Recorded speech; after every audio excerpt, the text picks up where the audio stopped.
नमस्कार दोस्तों। लास्ट मैंने जो वीडियो बनाया था कि हलाहल विष हमें प्राशन करना पड़ता है और ये संसार किस तरह से मोह माया है। लोग अपने स्वार्थ के लिए ही देखते हैं, चाहे रिश्तेदार हो, माँ बाप हो, भाई बहन हो, बच्चे बीवी हस्बैंड जो भी हो, सब स्वार्थ के लिए काम करते हैं। ये मैंने दिखाया था आपको, थोड़ा सा मोह भंग करवाया था जिससे कि आप जागरूक हो सको और आपकी नींद खुल सके। तो अभी उससे ये कनेक्शन में ये वीडियो है कि अभी किसी के मन में ये सवाल आ सकता है कि अगर ये सब हलाल विष है, ये सब लोग इतने स्वार्थी ही है, अपनी खुद की माँ भी हमें मतलब सिर्फ देह को पहचानती है, आत्मा को नहीं पहचानती, तो फिर क्या करें। तो दुखी होने की ज़रूरत नहीं है। सवाल आ सकता है कि क्या फिर हम सब छोड़ दें, फिर क्या डिटैच हो जाए। तो ये भी एक स्टेज है। पहले हमें नींद से जागरूक होना है, तो थोड़ा आंखें खोलने के लिए ये जगाना भी पड़ता है और बोलना पड़ता है कि यार ये नींद तो नींद है, सपने हैं, इसका कुछ फ़ायदा है नहीं। ठीक है। लेकिन फिर एंड में जब रात को फिर नींद आवश्यक भी है थकने के लिए, तो फिर मतलब वो स्टेज है। तो यही हमारा टॉपिक रहेगा कि कैसे ये हलाहल विष को पी लेने के बाद में अमृत कैसे मिलता है, और फिर वो अमृत ही हमारे जीवन को अच्छा बना देता है। मतलब जो मोह माया को हम हलाल विष समझ रहे हैं, वो मोह माया, ये हमारा संसार ही फिर अमृतमय हो जाता है। ऐसा नहीं कि फिर उसमें कड़वाहट आ जाती, उल्टा वो ज़्यादा आनंदमय, ज़्यादा सुखमय हो जाता है। कैसे वो मैं बताऊंगा। तो शुरू करते हैं। मैं डॉक्टर नीलेश कुंभ नगरी नासिक से आपका स्वागत करता हूँ। आपको पता है कुंभ मेला गिने चुने शहरों में ही लगता है भारत में, तो वहाँ उसमें से एक है नासिक, महाराष्ट्र में। तो जहाँ तक मुझे पता है कि शायद इस साल भी कुंभ मेला होने वाला है 2024 में। ठीक है। तो शायद वो ऑरा होगा, वो कुछ पुण्य लोगों की, पुण्यात्माओं के वाइब्स होंगे जिसकी वजह से मैं यहाँ पैदा हुआ। तो भगवान का मैं उसके लिए बहुत शुक्रिया अदा करता हूँ। ठीक है। तो स्टार्ट करते हैं कि ये हलाल विष का क्या है। तो अभी हलाल विष हो गया, हम दुनिया से अटैच हो गए, सॉरी डिटैच हो गए। फिर हम अध्यात्म में जाएंगे, भगवान से कनेक्ट होंगे, फिर धीरे धीरे धीरे रास्ता मिलेगा। एक तो हमारे मन में चाह, तीव्र इच्छा निर्माण हो गई है कि भगवान से मिलना है और इस दुख भरी दुनिया से छूटना है। ठीक है। एक तो वो तीव्र इच्छा, प्लस आपको थोड़ा मार्गदर्शन मिल गया गुरु का, मेडिटेशन वगैरह कैसे करना है, साधना। तो ये दोनों मिलके, मतलब आपकी तीव्र इच्छा तो है, लेकिन फिर आपको आप दीवार पे सर मार रहे हो, लेकिन कोई बोल देगा कि भाई इधर मत सिर मार, वहाँ पे कोने में दरवाज़ा है, वो खोल के अंदर चला जा। तो वो मेडिटेशन का रास्ता है जैसे। तो आपके अंदर तीव्र इच्छा भी है रास्ता पाने की, और आपको कोई रास्ता दिखा भी दे, और उससे आप फिर वो प्रगति कर लो मार्ग पे। तो क्या है, आपके फिर जीवन में फिर अमृत भी मिल जाता है। जैसे हम भगवान से कनेक्ट होने लगते हैं, मेडिटेशन में आनंद आने लगता है, धीरे धीरे अमृत बहने लगता है हमारे शरीर में, यूनिवर्स से आता है। ठीक है। तो जब हम असली भगवान को देख लेते हैं, तो वो तो परम करुणामय है, करुणा का सागर है। तो वो कभी हमें ऐसा बताता नहीं है कि अभी तो मेरे पास आ गया, अभी वापस लौट के मत जा।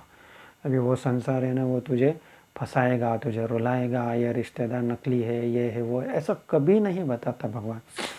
क्योंकि भगवान उल्टा बोलता है, बेटा तू वापस जा और अब अच्छी एनर्जी के साथ जा, पॉजिटिव एनर्जी के साथ जा, मेरे से लेके जा पॉजिटिव एनर्जी, और लोगों को, इस दुनिया को तू अच्छा बना। क्योंकि इसीलिए तो मैंने तुझे अपने पास बुलाया, तुझे ज्ञान दिया, अभी तुझे वापस रिटर्न जानी है। ठीक है। और ये रोल खुद मैंने ही तो बनाया है, मैंने ही तेरे रिश्तेदार निर्माण किए, मैंने ही तुझे जन्म दिया, तो तेरे कोई माँ बाप हो गए, कोई भाई बहन हो गए, मैंने ही तेरी शादी करवाई, तो तेरा कोई हस्बैंड वाइफ हो गया, कोई बच्चे हो गए कुछ, उनको भी मैंने ही भेजा। ये सब आत्माएं, ये सब सब मेरा ही खेल है, सब मैंने ही क्रिएट किया, मैंने ही तुझे रोल दिया, मैंने ही तुझे डॉक्टर बनाया, मैंने ही तुझे इंजीनियर बनाया, मैंने ही तुझे ये बनाया। ठीक है। और उसमें भी और सारे कनेक्शंस हैं। तो सब मेरा ही रचा हुआ है, मेरा ही खेल है, तो मैं इसको कभी नाम रखने का सवाल ही पैदा नहीं होता। ये तो अच्छा ही है। बस तुझे डिटैच होके काम करना है, और जो मेरा ज्ञान है, मेरा जो आत्मीयता है, प्रेम है, वो लोगों में फैलाना है। तो ऐसा भगवान का आशीर्वाद रहता है। तो जैसा बोलते हैं ना कि भगवान महादेव ने हलाल विष पी के पहले ख़त्म किया, तभी वो नीचे से अमृत निकला, नहीं तो वो निकलने वाला था नहीं। तो जैसे उसी प्रकार जब हम ये मोह माया से भंग हो जाती है, हलाल विष पी के मेडिटेशन भगवान को प्राप्त कर लेते, तो फिर हमें भी अमृत की प्राप्ति हो जाती है। तो वो एक रूपक कथा भी देख लो या असलियत में उसको इम्प्लीमेंट भी कर सकते हैं। फिर वो आत्मीयता, वो प्रेम लेके हमें इस जीवन में आना है और लोगों को देना है। फिर जब आप वहाँ से वो यात्रा करके लौटोगे, तब आपको रियलिटी पता है कि ये दुनिया मोह माया है, कोई अपना सगा नहीं है, सगे जो दिखते वो भी सगे नहीं है। टाइम आने पे सब आपको छोड़ के जाने वाले हैं, स्वार्थ के लिए जाए या फिर उनका देह का रोल ख़त्म होगा, एक्सपायर होके चले जाए कहीं, मतलब वो तो सब जाने वाले हैं। फिर आपको दुख नहीं होता है किसी चीज़ से, कोई चला गया, कोई मर गया तो दुख नहीं होगा, कोई आपको छोड़ के चला गया, लाइफ पार्टनर डाइवोर्स हो गया, कुछ हो गया, तो भी आप दुखी नहीं होगे, कोई बच्चे के साथ में कुछ मतलब बीमार वगैरह पड़ गए तो भी आप दुखी नहीं होंगे। आपको समझेगा कि it's game, it's part of the game, तो ये चलता रहता है। तो आप स्टेबल बने रहोगे, फिर आप दुख से ऊपर उठ गए ना, इसी को तो कहते हैं। इसीलिए तो योगी और ज्ञानी पुरुष जो सिद्ध पुरुष रहते हैं वो दुखित नहीं होते किसी भी चीज़ से, किसी भी विपरीत परिस्थिति में, क्योंकि वो ऊपर जाके भगवान से कनेक्ट होके वो सब पावर लेके आए हुए रहते हैं। और एक तो ये फ़ायदा हो जाएगा कि आपको फिर कोई दुख दे नहीं सकता। दूसरा फ़ायदा ये हो जाएगा कि आप उल्टा लोगों को प्यार दोगे। तीसरा ये होगा कि आपका रिलेशन उल्टा अच्छे हो जाएंगे। ये भी एक बहुत बड़ी गलतफहमी है। लोग सोचते हैं कि अगर कोई समझो पुरुष है, वो अध्यात्म के मार्ग पे चला गया, तो पत्नी क्या सोचती, फिर मेरा क्या होगा, फिर ये मुझे देखेगा नहीं, या फिर मेरा जीवन रूखा सूखा हो जाएगा, या कहीं ये छोड़ के कहीं चला ना जाए हिमालय या वनवास में। तो ये गलत बात है। और औरतों के केस में तो ये बहुत रेयर चीज़ होती है। जैसे मैंने शुरू में भी एक वीडियो बनाया कि फ़ीमेल्स के लिए क्या चैलेंजेस रहते हैं स्पिरिचुअलिटी के मार्ग पे।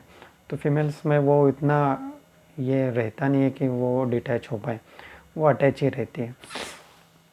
लेकिन कोई कोई महिला अगर भक्ति मार्ग में लीन भी है तो भी उसका कुछ साइड इफ़ेक्ट कुछ नहीं, उल्टा वो अच्छा प्रेम से ही बर्ताव करेगी।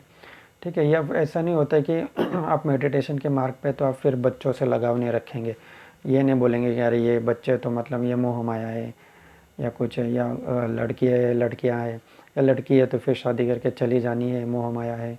ऐसा कुछ नहीं होता, उल्टा आप प्यार से रहेंगे। हर एक के अंदर आपको भगवान दिखाई देंगे। आपके बच्चों के अंदर भी आपको खेलते हुए चहचहाते हुए भगवान दिखाई देंगे। आपकी माँ के अंदर, माँ भी जब आपके सर से हाथ फेरेगी आपको ऐसा लगेगा कि भगवान ही हाथ फेर रहे हैं सर के ऊपर से, तो भी आप कृतकृतार्थ धन्य हो जाएंगे। आपके पिता भी आके जब पीठ पे हाथ रखेंगे बोलेंगे वाह अच्छा काम किया, या हाँ ये ऐसा नहीं अगली बार ऐसा करना, तो भी आप भगवान का शुक्रिया अदा करेंगे कि आप ही मेरे पिता के रूप में आके मुझे शाबाशी दी, मेरे साथ खड़े हैं, मेरे पीछे खड़े, मेरी ताकत बने हुए, बहुत धन्यवाद प्रभु। तो हर हर व्यक्ति में आपको भगवान दिखेंगे। और जब हर व्यक्ति में भगवान दिखेंगे तो अब आप उनको दुखाएंगे नहीं, उनसे नाराज़ नहीं होंगे, चाहे वो इस दुनिया में रह के, मोह माया में रह के आपको दुखाए, आपसे मुंह फुला ले।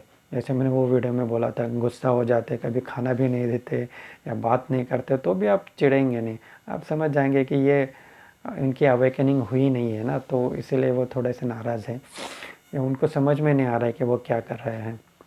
लेकिन आप नहीं चिढ़ेंगे, आप शांत रहोगे, आप कूल रहोगे, आप फिर भी उनके ऊपर प्रेम ही बरसाओगे, प्रेम से ही रहोगे।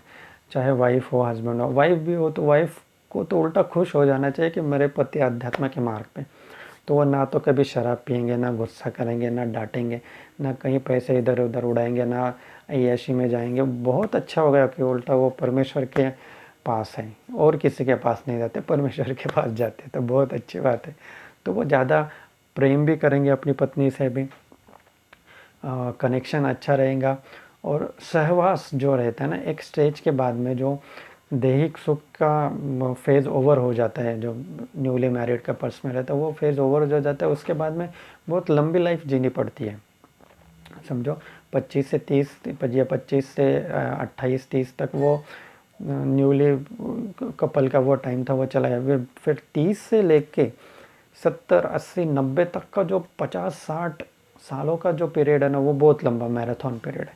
और वहाँ पे दैहिक सुख का कुछ काम नहीं आता ना। फिर ओल्ड एज में क्या करेंगे आप? देह सुख तो आप, एनर्जी नहीं रहेगी ना, आपका कुछ कर पाओगे ना कुछ आपको मिल पाएगा। वो बात तो उधर ही ख़त्म हो जाती है और ना उसमें आपका मन लगेगा। तो उस टाइम पे आप अपने पार्टनर को, अपने साथी को क्या दे सकते हो? प्रेम ही दे सकते हो, कंपैशन दे सकते हो। उसके साथ बैठिए, बातें करिए, प्रेम से करिए, विचारों की शेयरिंग करिए। तो वो उनमें आप भगवान को देखोगे तो भगवान की तरह, जैसे आप भगवान से बातें करते हो वैसे उनसे खुल के बात करेंगे, मन में कुछ रखेंगे नहीं। और आपका ऑरा जा जा के फिर वो, उनका स्वभाव अच्छा नहीं है तो भी धीरे धीरे अच्छा बनने लग जाएगा। या कितनी भी मुश्किलें आए, वो गुस्सा भी हो जाएगा फिर भी उनके मन में ये रहेगा कि नहीं यार, अंदर से आदमी अच्छा है, या औरत ये अच्छी है, कुछ मतलब है, तो गुस्सा नहीं होंगे। तो ये अच्छी बात है। उल्टा ये भ्रम फैला रखा है कि अध्यात्म पे चले जाएंगे तो संसार छोड़ जाएगा। उल्टा संसार में आके वो अपना प्यार ज़्यादा बरसाते हैं। और बाहर वाली दुनिया तो बाहर रह जाती है, घर वालों को ज़्यादा फ़ायदा होता है उससे। बच्चे को भी ज़्यादा वो अननेसेसरी डांटेंगे नहीं, मारेंगे नहीं, पीटेंगे नहीं। लोग बहुत बुरी तरह से पीटते हैं और फिर गुस्सा हो जाता है, फिर घर से निकाल देते हैं या बच्चे भाग जाते हैं। वो उन्हीं घरों में होता है जहाँ प्रेम की कमी है। और जिसे परमेश्वर भगवान मिल गए उसके पास प्रेम की कैसे कमी होगी? उसके पास तो प्रेम का सागर आ जाता है और ज्ञान का भी सागर आ जाता है। और तो इससे डिसीजंस भी अच्छे होने लगते हैं। फाइनेंशियल डिसीजन आपके अच्छे होंगे, आप हड़बड़ी में निर्णय नहीं लोगे, किसी गलत स्कीम में नहीं फंसोगे। कुछ चीज़ खरीदनी है, कहीं इन्वेस्टमेंट करनी है, कहीं फैमिली को आप घुमाने लेके जाएंगे, उनके साथ डिनर करेंगे, लंच करेंगे, लॉन्ग ड्राइव पे जाएंगे, सब अच्छा, सब बढ़िया, सब सुकून आ जाता है। और फिर भी आप डिटैच रहते हो मोह माया से, ये बड़ी एक सिद्धि आ जाती है। मतलब उसी मोह माया में रहना है, लेकिन जो बोलते हैं ना, कमल पानी के अंदर रहता है लेकिन गीला नहीं होता, उस तरह से फिर हम रहना सीख जाएंगे। और जो एकदम शुरू के वीडियो में मैंने बोला था, भगवान ने मुझे दृष्टांत दिया था, चित्र दिखा था कि एक बड़ा मगरमच्छ पानी के अंदर से वो सिर निकालते, पानी के अंदर है लेकिन वो दिखता नहीं। तो उसका कनेक्शन ये सिचुएशन है कि हमें संसार में रहना है लेकिन संसार में डूब नहीं जाना है, और ना ही उसे छोड़ के कहीं भाग जाना है। हमें बस तैरते रहना है, घुल मिल जाना है, लेकिन अपना अस्तित्व भी बनाए रखना है। कैसा लगा ये वीडियो? कमेंट कीजिए, शेयर कीजिए, सब्सक्राइब कीजिए, तो यह अमूल्य ज्ञान आपके साथ हर वीडियो में जैसे पोस्ट करूँगा आपको नोटिफिकेशन मिलता रहेगा।